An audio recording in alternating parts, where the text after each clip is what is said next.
Hello everyone, I'm CP Jadon, your UGC Net Management Faculty। और आज हम देखने वाले हैं कि रेशियो एनालिसिस क्या होता है, इसके क्या इम्पोर्टेंस है, कौन कौन से रेशियो हम आज देखने वाले हैं। तो स्टार्ट करते हैं ratio analysis and let's begin. So होता क्या है रेशियो एनालिसिस? जैसे कि अगर हम बात करें, आपने P&L अकाउंट बनाया होगा, आपने बैलेंस शीट बनाए होंगे, है ना। कैश फ्लो अकाउंट्स भी बनाते हैं हम लोग, स्टेटमेंट्स बनाते हैं। सो अब हमने बैलेंस शीट बना लिया, P&L अकाउंट बना लिए। तो अब जो इन्वेस्टर होंगे, क्रेडिटर होंगे या शेयर होल्डर्स होंगे, वो कोशिश करते हैं जानने के लिए कि कंपनी पिछले साल की तुलना में, पिछले साल कंपैरिजन में इस साल अच्छा कर रही है या नहीं कर रही है। और जो और कंपनी है उनके कंपैरिजन में आपकी कंपनी जिसमें आप इन्वेस्ट करना चाह रहे हैं वो बेहतर परफॉर्म कर रही है या नहीं कर रही है ना। तो इन्वेस्टर पता करते हैं परफॉर्मेंस एनालिसिस के लिए, वहीं क्रेडिटर भी इसे पता करते हैं कि अगर हम उनको लोन दे देते हैं कंपनी को, तो कंपनी लोन को वापस रीपे कर पाएगी या नहीं कर पाएगी। शेयर होल्डर्स जानने की कोशिश करते हैं कि उन्हें अपने इन्वेस्टमेंट पे कितना रिटर्न मिलेगा, है ना। तो इन सब एनालिसिस के लिए हम इस्तेमाल करते हैं, जानकारी के लिए हम इस्तेमाल करते हैं रेशियो एनालिसिस। और सिर्फ एक रेशियो नहीं, हम चार तरह के रेशियो, उनमें भी कुछ सब पार्ट्स होते हैं, उनको स्टडी करेंगे जिससे कि आप एक कंप्लीट पिक्चर को समझ सकें। सो अब देखते हैं रेशियो एनालिसिस क्या होता है। Ratio analysis is a technique used for analysing the financial statement of the company. What are the financial statement? That is balance sheet, P&L account, trading account, all दो, है ना, and cash flow account statement. An accounting ratio is a mathematical comparison between two or more related financial figure। ये क्या है? एक simple mathematical क्या है, ratio है। जैसे कि अगर हम लिक्विडिटी रेशियो में बात करें तो लिक्विडिटी रेशियो में एक रेशियो हम पढ़ेंगे करंट रेशियो, इसमें current asset upon current liability या एसेट रेशियो हो गया, है ना। तो उनमें क्या है कि सिंपल कंपैरिजन है between two financial figure. It helps to evaluate the financial performance, strength, profitability, and efficiency of the company. So this is all about क्या होता है रेशियो एनालिसिस एंड इसकी इम्पोर्टेंस क्या है। Ratio analysis help identifying change in company financial positions and performance over the time. देखो, जैसे financial state में जो रेशियो एनालिसिस है उनका इस्तेमाल करते हैं। लिक्विडिटी जैसे रेशियो एनालिसिस है वो हमें बताता है कि शॉर्ट टर्म में शॉर्ट टाइम पीरियड में कंपनी अपने जो ऑब्लिगेशंस हैं उनको कितना अच्छे से पे कर सकती है ना। वहीं सॉल्वेंसी इसे बताता है लॉन्ग टर्म के लिए, कंपनी लॉन्ग टर्म में कैसे रीपे कर सकती है ना। वहीं प्रॉफिटेबिलिटी की कंपनी कितना प्रॉफिट अर्न कर सकती है। वहीं एफिशिएंसी रेशियो बताता है कि आपकी कंपनी अपने एसेट्स के कंपैरिजन में कितना एफिशिएंटली अपने एसेट्स को इस्तेमाल कर रही है in a long period of time.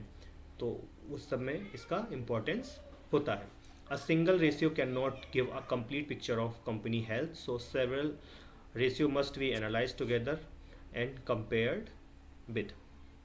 अब मैंने आपको पहले ही बताया था कि कोई एक रेशियो अगर आप लें और उस एक रेशियो के बेस पर अगर आप सारे पिक्चर्स को डिफाइन करने की कोशिश कर रहे हैं तो वो पॉसिबल नहीं, वो आपको हो सकता है गलत इंडिकेशन भी देते हैं ना। तो वहाँ पे हम कई तरीके के जो रेशियो हैं उनको हम कंपेयर करते हैं, उनको स्टडी करते हैं और उनके बेस पे हम फाइनल डिसीजन लेते हैं। इसके मैंने यूज आपको पहले ही बताए। शेयर होल्डर्स इस्तेमाल करते हैं to assess profitability and return on investment. Creditor जज करते हैं कि हमें पैसा वापस मिलेगा कि नहीं, टू जज the firm liquidity and solvency. Management इस्तेमाल करता है परफॉर्मेंस के एनालिसिस के लिए, कॉस्ट कंट्रोल के लिए। एनालिस्ट इस्तेमाल करते हैं कि इन्वेस्टमेंट किया जाए या नहीं किया जाए, है ना। तो ये सब इसके यूजर्स होते हैं रेशियो एनालिसिस के। अब इसके use of accounting ratio, simplify financial statement. जो रेशियो एनालिसिस का जो सबसे इंपॉर्टेंट आस्पेक्ट है बहुत ईजी होते हैं ना, इनको समझने में कुछ ज़्यादा दिक्कत नहीं होती, तो ये सिंप्लीफाई कर देते हैं। फैसिलिटेट इंटर फर्म कंपेरिजन, आप दो फर्म के बैलेंस शीट या उनके फाइनेंशियल स्टेटमेंट्स को उठाइए, अकाउंट्स को उठाइए और उनको आपस में आप कंपेयर कर सकते हो। कंपेरिजन के बेस पर आप डिसीजन ले सकते हैं कि एक कंपनी, दो कंपनी या इंडस्ट्री में जो कंपनी है उनमें से कौन सी बेहतर परफॉर्म कर रही है। फैसिलिटेट इंटर फर्म और इंट्रा फर्म, है ना। अब आप खुद से ही आप अपने लास्ट ईयर और करंट ईयर को कंपेयर करके देख सकते हैं कि आप बेहतर कर रहे हैं नहीं कर रहे हैं। Helps in planning and forecasting. So अगर हम टाइप की बात करें, ये इंपॉर्टेंट पार्ट है। तो टाइप कितने होते हैं? चार तरीके के होते हैं। कौन कौन से? लिक्विडिटी रेशियो, सॉल्वेंसी या लेवरेज बोलते हैं इसको, प्रॉफिटेबिलिटी, एंड एक्टिविटी या फिर इफिशियंसी रेशियो भी इसको हम बोलते हैं। सो अब एक एक करके देख लेते हैं क्या होते हैं। Liquidity ratio. अब लिक्विडिटी रेशियो क्या होता है? Liquidity ratio measure firm ability to meet its short term obligation as they become due. तो शॉर्ट टर्म में जो ऑब्लिगेशन है उनको कंपनी कितने अच्छे से पे कर सकती है, क्या पोजीशन है उसकी, उसको ये इंडिकेट करता है। दे show how quickly current asset can convert into the cash. जो आपके करंट एसेट्स हैं, जैसे कि आपकी इन्वेंट्री हो गई आपके पास, है ना, या कैश इक्विवेलेंट्स हैं या प्रीपेड एक्सपेंसेस हैं, तो वो उन सब का इस्तेमाल करते हुए आप कितनी जल्दी अपने आपके जो करंट एसेट्स हैं उनको आप कैश में कन्वर्ट करते हैं और आपके जो ऑब्लिगेशन है उनको आप पे कर सकते हैं। सो अगर हम देखें कितने तरीके के होते हैं, मेजर 3 तरीके के लिक्विडिटी रेशियो हम स्टडी करते हैं और मोस्टली क्वेश्चन जो आज की वीडियो में कवर करेंगे उनमें से ही पूछा जाता है। ऑल्दो प्रॉफिटेबिलिटी और एफिशिएंसी रेशियो भी इंपॉर्टेंट है, लेकिन आज की जो है उन्हीं में से मोस्टली क्वेश्चन पूछ लिए जाते हैं। सो अगर हम देखें तो मेजर लिक्विडिटी रेशियो कौन कौन से हैं? करंट रेशियो, क्विक रेशियो बोल सकते हैं या एसिड रेशियो बोल सकते हैं, और कैश रेशियो। अभी क्या होते हैं ये देख लेते हैं। So current asset is current asset divide by current liability. Ratio analysis का सबसे अच्छा पार्ट है कि आपको इसका नाम ही इंडिकेट कर देता है कि किन दो चीज़ों का आपको कंपैरिजन करना है ना। So current asset upon current liability का आप यहाँ रेशियो लेते हैं। अगर ये, और उसका आइडियल रेशियो कितना रहता है? 2:1। अगर आप इसका आपने अपनी कंपनी की बैलेंस शीट को उठाया, आपने अपने करेंट एसेट ऐड किए और करेंट लायबिलिटी ऐड करी और आपका 2:1 निकल के आ रहा है रेशियो, तो इसका मतलब है कि आप एक अच्छी फाइनेंशियल पोजीशन में, आप शॉर्ट टर्म के जो ऑब्लिगेशन है आप उनको इजीली पे कर सकते हैं। सो अब करेंट एसेट में कौन कौन से चीज़ें इंक्लूड होती हैं? कैश तो होगा ही होगा करेंट एसेट, है ना, एंड डेटर, इन्वेंट्री आपका सामान है, बिल रिसीवेबल आप रिसीव करने वाले हैं, ये सब आपके किस में आएंगे? करंट एसेट्स में आएंगे। वहीं करंट लायबिलिटीज़ क्या होंगी? जो आप पे करेंगे, क्रेडिटर्स को आप पे करेंगे, बैंक ओवरड्राफ्ट आपने ले रखा है, वो आउटस्टैंडिंग एक्सपेंसेस जो खर्चे आप पहले ले चुके हैं आपको पे करना है, शॉर्ट टर्म लोन्स हैं आपके पास, ये सब आपके किस में आएंगे? करंट लायबिलिटीज़ में आएंगे। सो आइडियल रेशियो क्या है? ये आइडियल रेशियो हमें याद रखना है, इसका कितना है? 2:1 है। अब देखते हैं क्विक रेशियो। क्विक रेशियो बिल्कुल मतलब क्विक एसेट्स की बात कर रहे हैं यहाँ पे कि आप इन्वेंट्री और प्रीपेड एक्सपेंस को आप माइनस कर दीजिए, है ना। अब कितनी जल्दी ही आप कन्वर्ट कर ले रहे हैं। अब इन्वेंट्री आपका सामान है वो लॉन्ग टर्म भी ले सकता है सेल करने के लिए, है ना। तो यहाँ पे ये बात कर रहे हैं कि बिल्कुल जो क्विक आप कितनी ईजिली अपने कैश में आपके पास हैं। इट्स मेजर एबिलिटी टू पे short term liability using most liquid assets. It's it's exclude inventory and prepaid expense from current assets. They are less liquid, क्योंकि थोड़े से लेस लिक्विड होते हैं, तो यहाँ पे इसीलिए हम क्विक एसेट की बात करें, बिल्कुल ही जिनको आप कैश में तुरंत कन्वर्ट कर सकते हैं।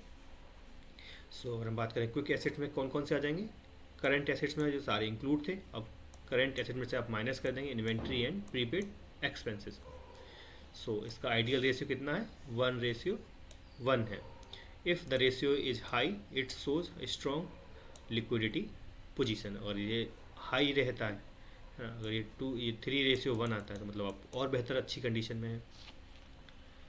अब देख लेते हैं third, that is cash ratio या एब्सोल्यूट लिक्विडिटी रेशियो। बिल्कुल ही लिक्विडिटी रेशियो, जो बिल्कुल ही आपके पास लिक्विड है, आप तुरंत पे कर सकते हैं।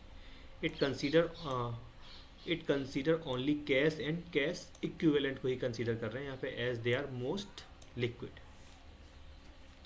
सो इसका रेशियो है कैश रेशियो का, cash and cash equivalents and current liabilities.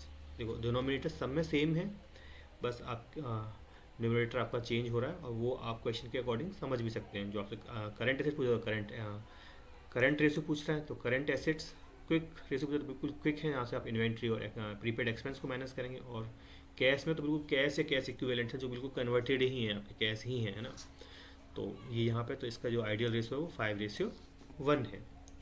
अब देख लेते हैं लेवरेज रेशियो या फिर सॉल्वेंसी रेशियो। अब ये लॉन्ग टर्म के लिए आपके होते हैं। सो लेवरेज और solvency ratio measure the stability of a company to meets its long term financial obligation. तो अब जो आपके लेवरेज रेशियो है वो क्या कहता है कि आपके जो लॉन्ग टर्म फाइनेंशियल ऑब्लिगेशंस हैं उनको आप पे करने की कैसी स्थिति में है, वो इसके थ्रू हम मेजर करते हैं। It indicate the extent to which a business is financed by debt. अब मान लीजिए आपने एसेट खरीद रखे हैं, मतलब मशीन खरीद रखा है मान लीजिए आपने, है ना, आपने बहुत सारी मशीन खरीद रखी हैं अपने प्रोडक्शन को इंक्रीज करने के लिए, तो इस रेशियो के थ्रू हम इंडिकेट पता कर सकते हैं कि आप लॉन्ग टर्म में, मान लीजिए आपने अगर वो फाइनेंस करा रखी है मशीनरी, तो आपने कितना सामान मशीनरी वगैरह है वो डेट पे ले रखा है ना, तो यहाँ से हम उसे इजीली पता कर सकते हैं कि अगर आप लॉन्ग टर्म में सॉल्वेंसी के केस में आप उसको रीपे कर भी पाएंगे कि नहीं कर पाएंगे, इस पोजीशन में आप हैं या नहीं है। तो उसको हम किसके थ्रू पता करते हैं, सॉल्वेंसी रेशियो के थ्रू पता करते हैं। सो सॉल्वेंसी रेशियो की बात करें कौन कौन से हैं, डेट इक्विटी रेशियो, अब यहाँ पे तो सीधा नाम है डेट टू इक्विटी, मतलब debt divide by equity, debt to asset ratio and interest coverage ratio. तो यहाँ तो नाम ही इंडिकेट कर रहा है सीधा, डेट टू इक्विटी रेशियो का फॉर्मूला क्या होगा, total date divide by share holder equity. से इसका मतलब क्या है, अगर ये रेशियो हाई आ रहा है तो आप मतलब हाई रिस्क पे हैं कि आपने ज़्यादा लोन ले रखा है ना। A higher ratio indicate higher financial risk due to excessive use of debt. वो आपके पास ऑब्लिगेशन ज़्यादा होंगे, आपको पर मंथ ज़्यादा इंटरेस्ट पे करना होगा, है ना, तो आप वहाँ पे ज़्यादा रिस्क पे हैं। फिर डेट टू एसेट रेशियो, अब आपके पास टोटल डेट कितना है और कितने आपके पास एसेट्स हैं। अगर ये रेशियो फिर हाई आता है तो फिर दिक्कत की बात है, क्योंकि आपने मान लीजिए ज़्यादा डेट ले रखा है और आपके पास एसेट्स कम है, तो in the case of solvency फिर दिक्कत आएगी। This ratio shows how much of a company asset are finance by debt. A ratio greater than 1 indicate that company has more debt than the asset and face solvency issue. So debt to equity ratio यहाँ पे जो ideal ratio क्या है 1:1 है, अगर लेकिन ये 1 से ज़्यादा होता है तो आप वहाँ पे सॉल्वेंसी इशू फेस कर सकते हैं, करेंगे मतलब। इंटरेस्ट कवरेज रेशियो, अब इंटरेस्ट कवरेज रेशियो क्या है, EBIT मतलब क्या, ऑपरेटिंग आप कह सकते हैं आपकी इनकम एक तरीके से, डिवाइडेड बाय इंटरेस्ट एक्सपेंस। अब ये क्या मेजर करता है, it major how many time company can pay it's interest obligation with its earning. तो आपकी जो ऑपरेटिंग इनकम है उसको आप डिवाइड कर लेते हैं कि आपको कितना इंटरेस्ट पे करना है, और आप अगर ये रिस्क ज़्यादा आता है तो मतलब आप कितने टाइम अपने जो ऑब्लिगेशन है उनको आप इजीली पे कर सकते हैं। A higher ratio indicate ability to meet interest payment. अगर आपके पास मान लीजिए आपने इनकम आपकी ज़्यादा है ना, और इंटरेस्ट आपके कम है, तो ये रेशियो ऑब्वियसली हाई आएगा, और जो रेशियो अगर हाई आएगा तो इसका मतलब क्या है कि आप इजीली आपके जो इंटरेस्ट हैं उनको आप पे कर सकते हैं। रेशियो बिलो 1.25 में indicate difficulty in paying interest. So this is interest coverage ratio, और ये आपके लिए एक चार्ट है। और हम कल देखेंगे कि प्रॉफिटेबिलिटी रेशियो क्या होता है और एफिशिएंसी रेशियो या एक्टिविटी रेशियो क्या होते हैं। इनको आप शॉर्ट गो थ्रू करिएगा, ये यहाँ पर आपके बिल्कुल लिखे हुए हैं। So thank you, this is all for today class.